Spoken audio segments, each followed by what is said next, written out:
Welcome to this online lecture for Western Civ 2. In today's lecture, we are going to finish off the Cold War.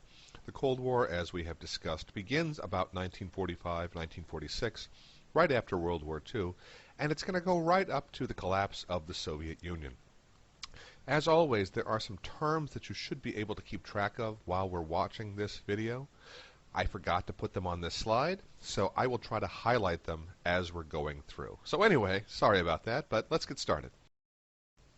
In the 1980s, the Soviet Union was one of two great superpowers on the planet. Of course, the other was the United States. The Soviet Union was not only the largest country, but it also had the largest stockpile of nuclear weapons. It certainly seemed to be invincible. The reality, however, was that the Soviet Union really had some serious problems, and they begin to emerge in the 1980s. One of the most serious problems with the Soviet system is that it did not encourage innovation or new thinking. It was in fact incredibly inefficient and expensive. How the Soviet economy worked was everything was planned by the central government. Remember, this is communism. This is like socialism on steroids. The government completely controls the economy. And when we say that, what we mean is the government established what were called 5-year plans. And within these 5-year plans, there were goals for production. But these goals often had nothing to do with reality.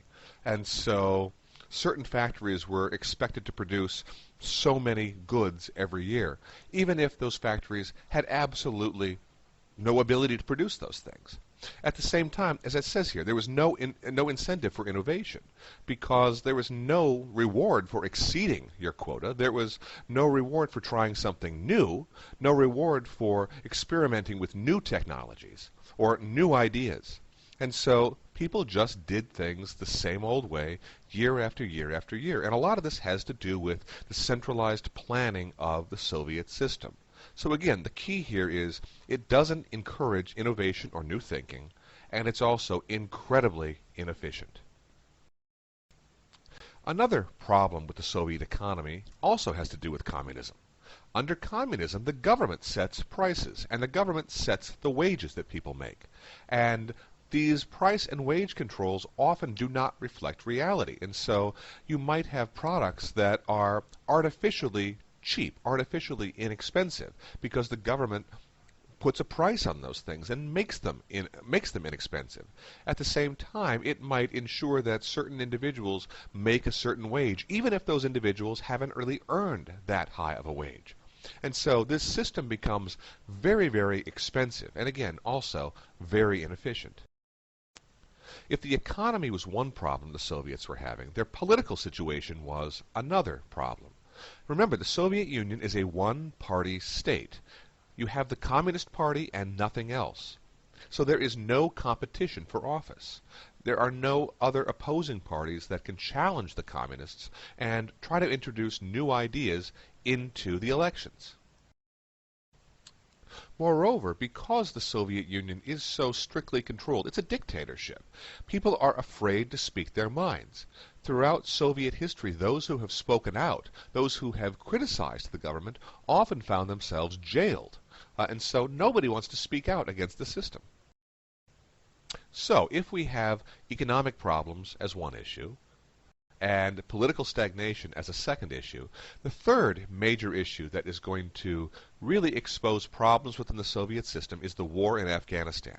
As we talked about in class, the Soviet Union invades Afghanistan on Christmas Day, 1979.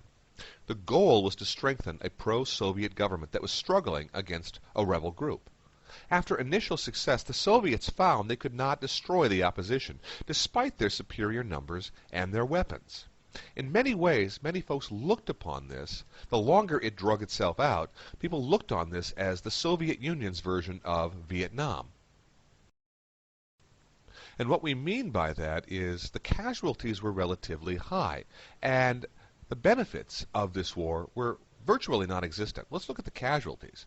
13,000 Soviet troops were killed in Afghanistan. 35,000 were wounded, and the war was very, very expensive. All of these things are going to make the war highly unpopular at home and is going to lead folks to start calling for the troops to come home. The Soviet system is going to experience a jolt in 1985 when a man named Mikhail Gorbachev comes to power. Gorbachev is someone you should remember. This should be one of the names that you keep track of. Now, younger than previous leaders, Gorbachev was committed to reforming the Soviet Union in order to help the nation and communism survive. He's even willing to make some radical changes to make that happen. Some of these radical changes include perestroika, which meant restructuring. Here's another one of those terms you should remember. What he's talking about here is to try and correct some of the problems with the Soviet economy. In short, he wants to restructure the Soviet economy to make it more innovative and more efficient. He wants to introduce, he wants to encourage people to think outside the box, encourage people to experiment. And so in this way, he's hoping to solve the problems of inefficiency. One way he's trying to do that is to relax the price and wage controls. Again, these were very expensive and often did not reflect reality. And so what Gorbachev says we have to do is we have to simply allow the market to decide how much people will be paid or how much certain goods will cost. He is going to relax these price and wage controls. He's also going to try and reform the political process, and he's going to do this through glasnost, which means openness. Here's another one of those terms you should know. Basically, what he's talking about here is he wants to open up the Soviet political process.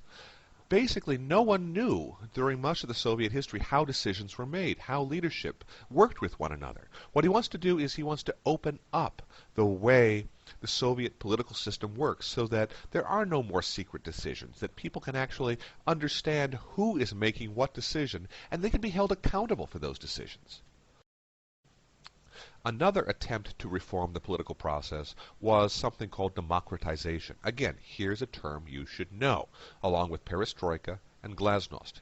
Democratization was important because what he wants to do is he wants to encourage competitive elections.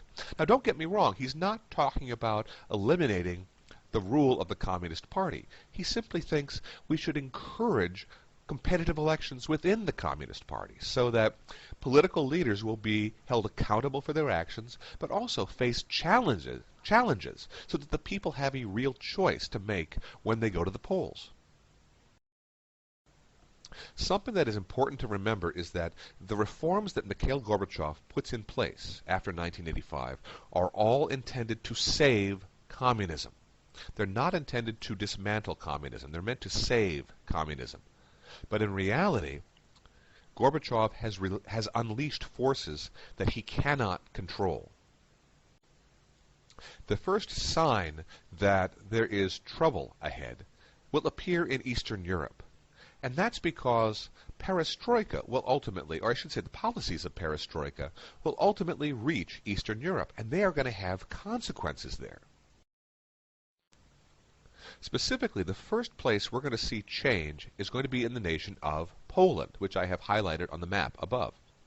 In 1989, Poland will elect a non-communist president for the first time since before World War II. This is all on account of the policies of Gorbachev, perestroika, glasnost, and democratization. In the same year, Hungary will announce that it's going to open its border with Austria. Again, this is the first time this has taken place since World War II.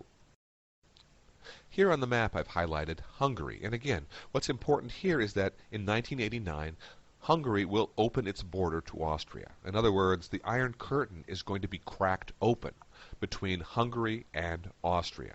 This is the first time that border has been opened since before World War II. The next place we're going to see the changes of perestroika, glasnost, and democratization will be in East Germany. East Germany, remember, since World War II, since the end of World War II, I should say, has been a Soviet-style totalitarian communist dictatorship. The greatest symbol of that communist totalitarian dictatorship was the Berlin Wall. Excuse me. The Berlin Wall divided East and West Berlin in half. It prevented citizens in East Berlin from fleeing to West Berlin. Well, in November of 1989, the East German government will begin tearing down the Berlin Wall. Again, this had been the most hated symbol of the Cold War and of Soviet control during the Cold War. In October of 1990, East and West Germany will also be united into one nation. What's happening is the Iron Curtain is falling apart. First we saw it in the border between Hungary and Austria. Now we're seeing it in probably the most visible symbol of the Iron Curtain, and that, of course, is the Berlin Wall. Ultimately, Gorbachev's policies will also have consequences at home in the Soviet Union as well. Perestroika, glasnost, and democratization will unleash nationalism throughout the country. We've seen already how dangerous nationalism can be, and the Soviet Union actually is a multi-ethnic empire, not unlike Austria-Hungary had been before World War I. The Soviet Union included multiple ethnic and racial groups, many of whom resented Russian dominance. One by one, these states will declare their independence. On December 25, 1991, the Soviet Union will cease to exist. It will essentially collapse and fall apart.